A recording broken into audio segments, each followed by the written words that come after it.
Good morning from UN City in Copenhagen. My name is Banu Patnagar. Thank you so much for joining this WHO Europe press briefing today. This is our first of 2024. And let me take this opportunity also to wish everyone a very happy new year. Before handing over to the regional director, Dr. Hans Kluge, this morning to make his opening statement, let me introduce our other panelists who are also here to take your questions. Next to Dr. Kluge, we have Dr. Catherine Smallwood, Program Area Manager in the World Health Emergencies Program here at WHO Europe. And next to her, we have Dr. Mark-Alain Widowson, who heads the High Threat Pathogens team, also here at WHO Europe. So without further delay, Regional Director Dr. Kluge, you have the floor. Good morning, good afternoon. I'd like to wish all of you a very happy new year from everyone here at the WHO's Regional Office for Europe. We certainly hope for a healthy and a more peaceful 2024. And on that note, I'd like to begin with some positive news. A new study led by WHO Europe has found that at least 1.4 million lives in our region were saved thanks to safe and effective COVID-19 vaccines. Without them, the European region's cumulative known death toll could have been around 4 million, possibly even higher. Our analysis of 34 countries also found that more than 90% of lives saved were people over the age of 60. Overall, COVID-19 vaccines reduced death by 57% across the WHO European region between December 2020, when the vaccine rollouts began, and March 2023. In fact, the first booster doses alone saved an estimated 700,000 lives. Just think about it. Today, there are 1.4 million people in our region, most of them elderly, who are around to enjoy life with their loved ones because they took the vital decision to be vaccinated against COVID-19. This is the power of vaccines. The evidence is irrefutable. WHO's recommendation is for persons at highest risks from COVID-19 to continue to be revaccinated 6 to 12 months after their most recent dose. This includes the elderly, pregnant women, the immunocompromised, and those with significant chronic medical conditions and frontline health workers. Besides COVID-19, the European region is seeing widespread circulation of respiratory viruses like influenza, respiratory syncytial virus or RSV, and measles. When looking overall at the region, we can see that RSV rates peaked before New Year and are now declining. COVID-19 rates remain elevated but are decreasing, and influenza rates are now rapidly increasing. And while this is not necessarily out of the ordinary, we would like to draw your attention to a few trends. As we speak, we are seeing a high intensity of influenza infections in several countries across the region.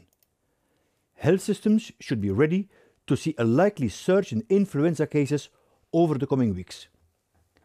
Across the region, the past 2 weeks have seen a 58% increase in reported hospitalizations for influenza and a 21% increase in ICU admissions compared to the previous 2 weeks. Influenza cases increased fourfold between November and December, with 38 countries in our region reporting the start of the seasonal influenza epidemic. As expected, the groups most affected by severe disease are the over 65s and the very young. And we are concerned about reports of localized pressures on hospitals and overcrowding in emergency rooms due to a confluence of circulating respiratory viruses. In addition to COVID-19 and influenza circulation, RSV and other pathogens such as Mycoplasma and measles have caused increased hospitalizations among children. Also, while COVID-19 infection rates are broadly decreasing across our region, this can rapidly change. A new SARS-CoV-2 variant of interest known as GN.1 is fast replacing other known variants. It's now the most common variant being reported globally and is the dominant variant circulating in our region, accounting for 79% of sequenced variants. Though there is no current evidence to suggest the GN1 variant is more severe, the unpredictable nature of this virus shows how vital it is that countries continue to monitor for any new variants. Many countries have reduced or stopped reporting on COVID-19 to WHO, and I cannot stress enough how important continued COVID-19 surveillance is, alongside other circulating respiratory viruses. 13 countries in our region did not report any data on respiratory viruses last week. Surveillance remains our first line of defense to monitor unpredictable respiratory pathogens, be it mutations or new viruses. The COVID-19 is here to stay. The pandemic years taught us a great deal, not least that protecting yourself and others from respiratory infections is a newly accepted way of living. We know how to keep ourselves and others safe, whether from COVID-19 or other respiratory infections. No one knows your risk like you yourself do. What we need to do now is apply that knowledge when and where it matters. This means assessing our own level of risk and our risk to others at every step of our days, and then apply the protective measures that matter most to reduce the chances of catching or spreading respiratory infections. Measures range from staying at home if sick, hand and cuff hygiene, and adequate indoor ventilation, to mask wearing in certain settings, such as hospital or crowded places. In this context, we all need to use our own judgment when taking steps to protect ourselves and others around us, based on an individual assessment of risk. Importantly, as we learn to live with COVID-19 and other respiratory viruses, it's absolutely vital for vulnerable populations to stay up to date with their COVID-19 and influenza vaccinations as recommended.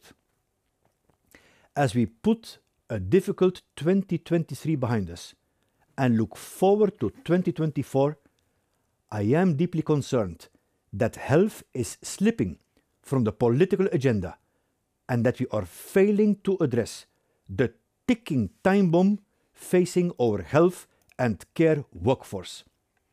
As health systems come under strain, we are reminded that we may be unprepared for anything out of the ordinary, such as the emergence of a new, more severe COVID-19 variant or a yet unknown pathogen. In closing, I encourage everyone to show gratitude, patience, and solidarity with the dedicated health workers who are doing their utmost best under difficult circumstances. And I ask policymakers and healthcare leaders to show demonstrable support for the health workforce, not with words, but with actions. Thank you. Thank you very much, Dr. Kluge. And now let's move to the Q&A part of the briefing. As I said, please do raise your hand to ask a question, and we'll happily come to you. And I see Lauren from Euronews has raised her hand. Hi, Lauren. Good to see you. Happy New Year. Or please do ask your question.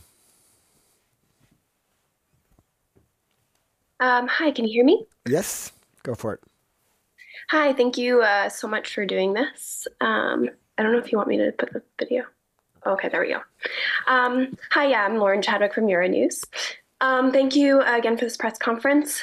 I was wondering, in terms of influenza, we've seen that they've been very high in several EU countries.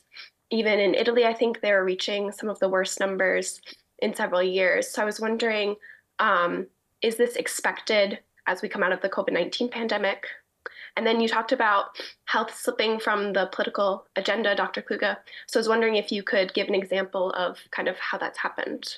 Thank you. Thank you very much, Lauren. So for the first part, we'll go to Dr. Marc-Alain Widderson, who has been leading on this study. So Marc-Alain, please, you have the floor. Yeah, no, thank you, and great question. I mean, these viruses are very unpredictable, as we know. So when we can say, was this expected, I think, no, we can never, well, we should always expect the unexpected with these viruses. They mutate, they drift, and they cause these spikes in disease. I think what we can say is that, firstly, to expect the unexpected, but secondly, we are now in this post-COVID phase. It's possible that people haven't been exposed to influenza quite as much during the lockdown periods and the other measures that were implemented during the COVID pandemic. And there are still some people that are susceptible. But basically, this comes back to the message that these are preventable cases. This is a preventable surge that's happening in Italy and elsewhere, and really comes back to the importance of vaccination. So I think it's unexpected in the sense that we always expect the unexpected with these viruses. It's possible that there's an effect from the lockdown, but difficult to quantify that, but really emphasizes the message that people need to get vaccinated against flu to prevent these preventable surges in hospital capacity. Thank you so much, Marc-Alain. So I think your second question there, Lauren, was around what the regional director mentioned about health slipping from the political agenda. So Dr. Kluge, please, if you'd like to elaborate. Thank you very much, Laura. You know, we have seen this before. In pandemics, we see a cycle of what we call panic, followed by neglect. And of course, policymakers have a lot of pressing issues. Usually there is one big issue which dominates the political agenda, which for the last 3 years has been health. But countries face a cost of living crisis, energy crisis, a lot of, unfortunately in our region also, war and defense issues. So it's so important that we really keep health at the top of the political agenda. And the key word here is security. More than half of the world's population lives in countries which will have elections this year. There's still a lot of uncertainties, and we have seen that health may not be everything, but without health there is nothing. And that's why the current negotiations by the member states on the pandemic accord is so important, because the key issue still to be solved is the whole issue of equity in access to vaccines, diagnostic therapeutics, not only in the pan-European region, but also globally. Great. Thank you so much, Dr. Kluge. I see there's another hand raised from Stefano. Stefano, please unmute yourself and ask your question. And please also do let us know which outlet you represent. Thank you. Hello, hi. Can you hear me? Yes. Yes. So I'm a contributor to the European magazine Vox Europe. I have a question for both Dr. Kluge and Ms. Smallwood. So there is a lot of emphasis on the power of vaccine to reduce the incidence of COVID and hospitalization and mortality. But I know that even antivirals, mostly the host-targeted antivirals, can be very powerful tools to reduce the impact of a pandemic, mostly at the beginning, while vaccines are still under development. And I have the feeling that the European Union is not really investing a lot in antivirals development and research, also the member states. So I would like to know if you think that in order to be prepared for future potential pandemics that I hope will never happen, the global community and the EU mostly should invest more money into the development of these antivirals. Thank you so much, Stefano. It's actually a very important question. We'll go to Dr. Kluge first, and then Dr. Smallwood will come in as well. Thank you, Stefan. You mentioned the European Union, and linked with the question of Laura, the positive thing is that the current presidency of the European Union, the Belgium EU presidency, has put as a cross-governmental priority to put health and social affairs at the top of the agenda of the new Commission. So this is very promising. On vaccines treatment, we always say we have to look at a toolbox. So there is not one single measure which will do the trick. So your question is very, very valid. And for the specifics, I will give to Dr. Smallwood. Yeah, thank you very much, Stefano. And indeed, we talk a lot about the vaccines, and there the power of the vaccines is to reduce the severe disease and the severe outcomes from COVID-19, not necessarily the incidence. Antivirals, of course, are a strong part of WHO's recommendations, and WHO has specific recommendations on antivirals, in particular for the oral antivirals that are available to be delivered at an early stage of disease. And that's particularly true in the case of patients who develop COVID-19 and who are at risk of developing severe disease. Now, as you said, there are complexities there, and particularly complexity now as we have multiple viruses circulating, and people in the early stages of disease might not even know which virus that they're infected with. So in that case, there are some challenges related to the deployment of antivirals, both in terms of how they're deployed through primary healthcare settings, but also in terms of cost, distribution, availability, and sometimes regulatory requirements that countries need to put in place in order to have them imported, potentially as new medicines that are not regulated under the legislation that exists already. So very important point. Thank you, Dr. Smallwood. I see we have a question in the chat here from Le Monde. And Julien is asking, what method was used to estimate the number of lives saved thanks to COVID vaccines? As it always seems difficult to know what would have happened if something had not been done. So if you could elaborate a little bit on that, Marc-Alain. Great question. And we certainly don't want to look as if these numbers are coming out of nowhere, they're coming out of a black box. It's actually quite a straightforward methodology, which has been used by other groups as well in her previous publication, wherein basically we back calculate. So we look at the number of deaths that are happening that were reported, and then we use what we know about how effective the vaccines are at preventing deaths, and there are very high quality studies that have looked at that, and we take those estimates, accepting that they may be a little uncertain, and that's incorporated in the model as well. And then we sort of say, well, if this many people died with this much vaccine, then how many people would have died if there had been no vaccine? In other words, the people who survived that were vaccinated, how many of those would have died if they had not been vaccinated? So in effect, in a nutshell, it's a back calculation, looking at observed deaths, applying what would have happened if the people in that age group had not been vaccinating, and then assuming how many additional people would have died. And we do that throughout the whole of the COVID period through a modelling approach, which I won't go into details. Thank you so much, Marc-Alain. Dr. Smallwood, you'd like to come in as well? Yeah, I'd just like to add that this is a contribution to really a growing body of evidence around the impact that vaccines have had during the pandemic. And as Marc-Alain noted, this is an update to a previous study that we led that was published in November 2021 that looked at that first year of vaccine deployment. And we've updated it now to cover the different vaccine periods, but also to cover the booster doses that were administered. But other groups have come out with very similar studies, some of them using different methodologies. But the bottom line is always that vaccines have saved millions of lives, particularly in people who are older, and that they continue to save lives. So the impetus for people to go out and seek vaccination, if they're eligible, is still there. Thank you so much, Dr. Smallwood. I will I've got some more questions coming in the chat. I'm just going to stay on topic a little and then come back to Erin Prater. But let's take a question from Johanna Monte from RTBF.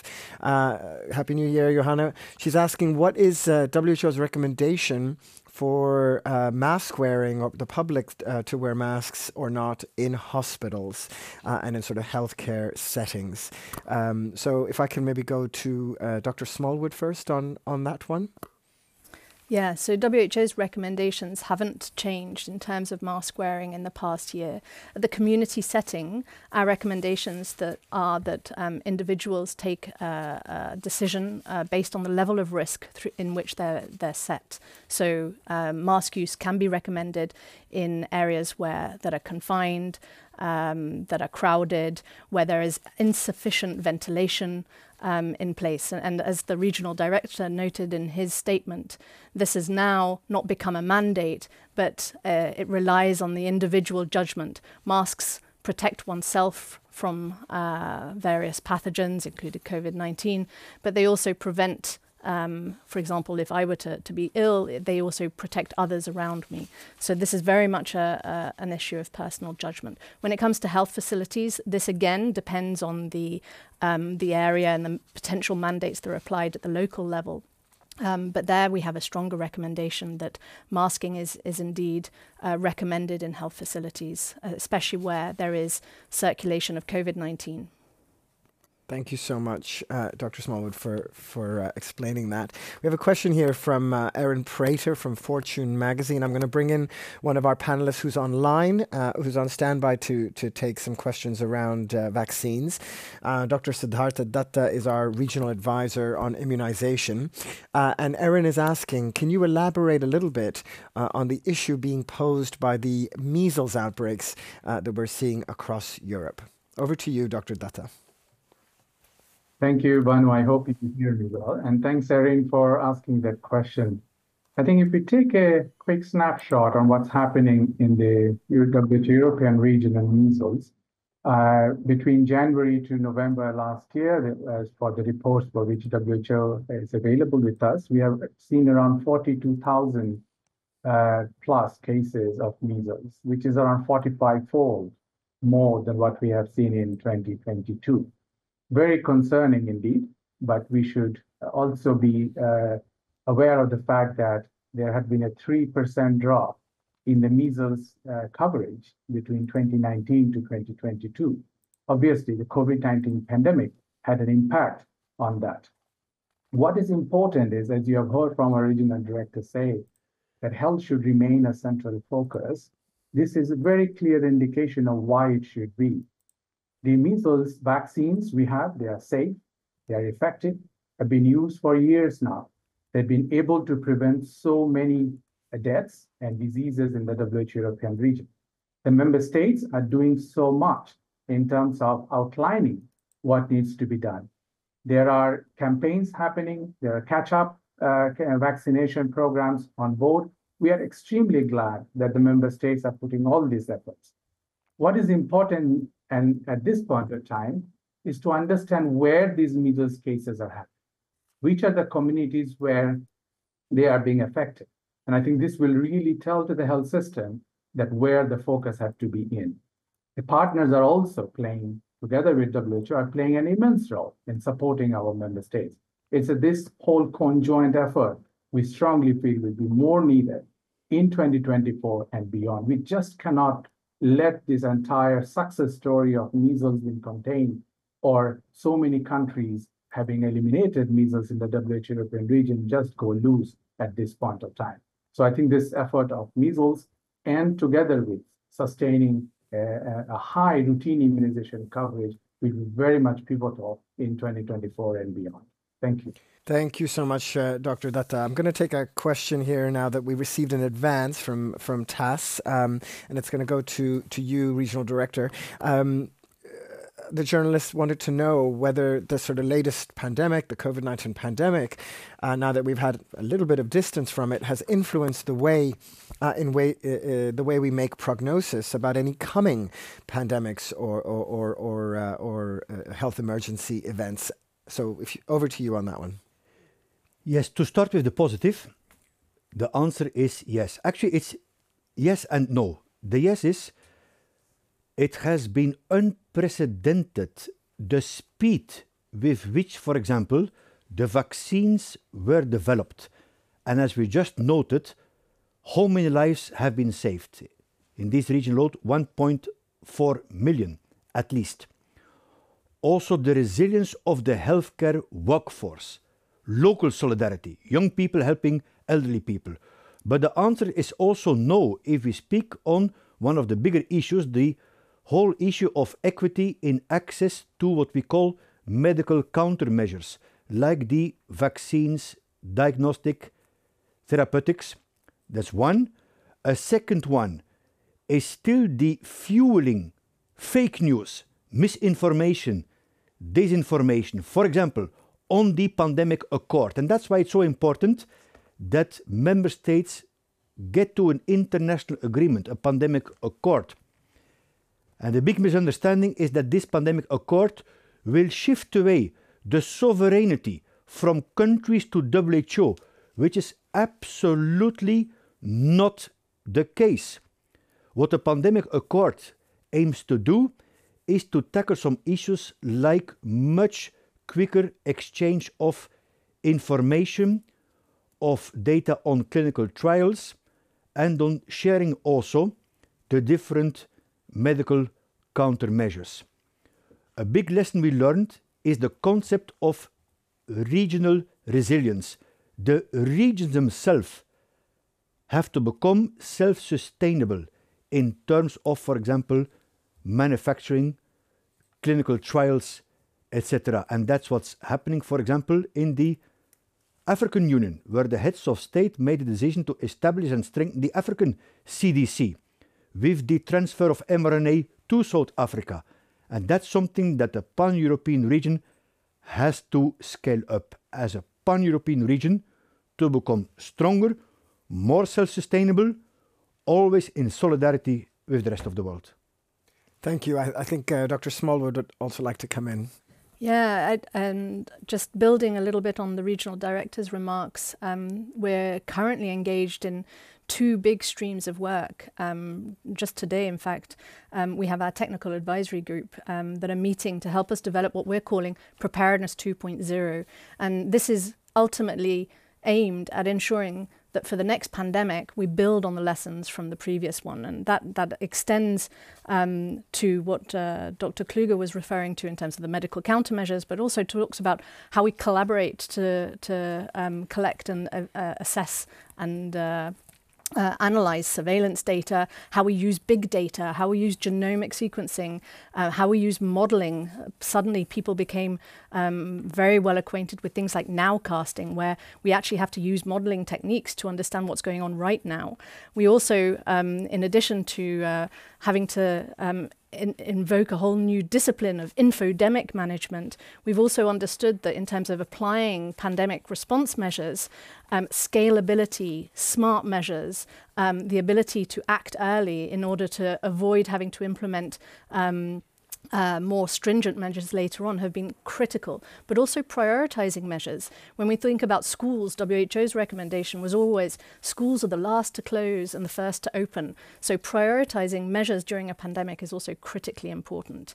And bringing all of that together, we are working directly with our member states in the European region and beyond to revise and update pandemic plans. So this is a critical way of ensuring that what we've experienced in the last pandemic can be documented and included in the pandemic plan for the next one. Thank you, Dr. Smallwood. I'd now like to bring in another panelist joining us online, because we have been talking a little bit about pressures on health systems. It has been mentioned already. The influenza season is leading to some of those pressures. Dr. Natasha Azzopardi-Muscat is the director for our Division of Country Health Policies and Systems. And Dr. Azzopardi-Muscat, do you think these current health system pressures that we are seeing are the result of the health workforce crisis? And if so, what do we need to be doing to address that crisis, as the regional director has raised? Thank you. So, as you rightly said, the pressures that we are seeing at the moment are driven mainly by the confluence of these respiratory tract infections. In the European region, which is the oldest region in the world, and particularly in some countries that do have a high proportion of frail older persons, a respiratory tract infection may often lead to a general deterioration in their conditions and be a trigger for hospital admission.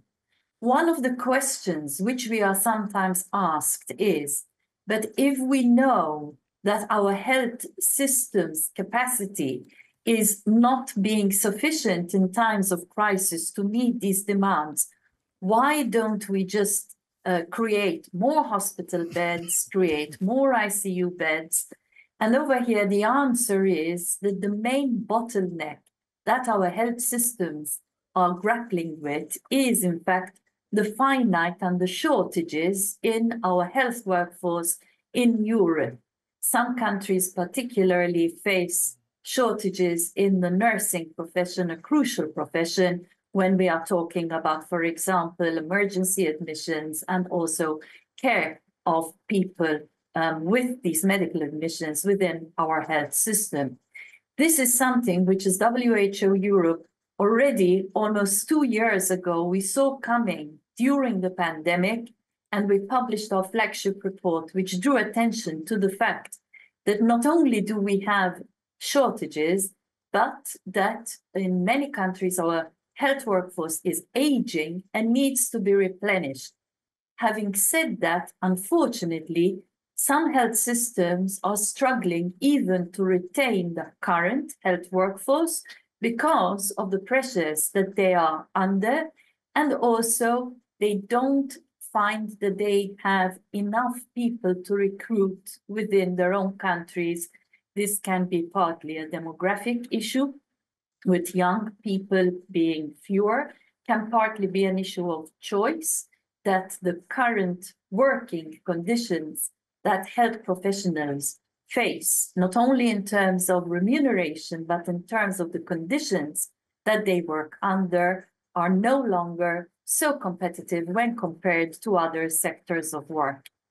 In a crisis as we have at the moment, it's also possible that the health workforce feel even more tired and pressurized, and therefore we need, as our regional director said, to take all steps to do everything possible to support the health workforce, to recognize that many of them may be putting in, for example, extra shifts to cope with these pressures, and to be patient and supportive. But we also need to continue to work with our health systems, and we do have now a framework for action which was unanimously adopted at our last regional committee, to make sure that we don't continue going from one crisis to the next, and that we plan for more sustainable solutions, see what the needs are, and find the creative solutions to meet them. Thank you. Thank you so much, Dr. Azzopardi Muscat. I'd like to go back to the Lives Saved report that we're also speaking about today, and just bring in Marc-Alain one more time, because the country data, and we will share this report with everyone afterwards, there is country-specific data, and it appears that, more lives were saved in some countries, or there was a greater reduction in mortality in some countries than others. And I'd love for Marc-Alain to explain why that might be the case. Yeah, no, great question. And I think when countries look at that, they may be wondering the same thing when the report comes out. And a lot of this comes down to the timing and the coverage of vaccination. Obviously, the more you vaccinate and the quicker you vaccinate in a country, then the more lives you're likely to save. In particular, the countries that, some countries rolled out within 30 weeks of the pandemic beginning. They had over 95% coverage of the elderly, where we know is where most of the deaths occur.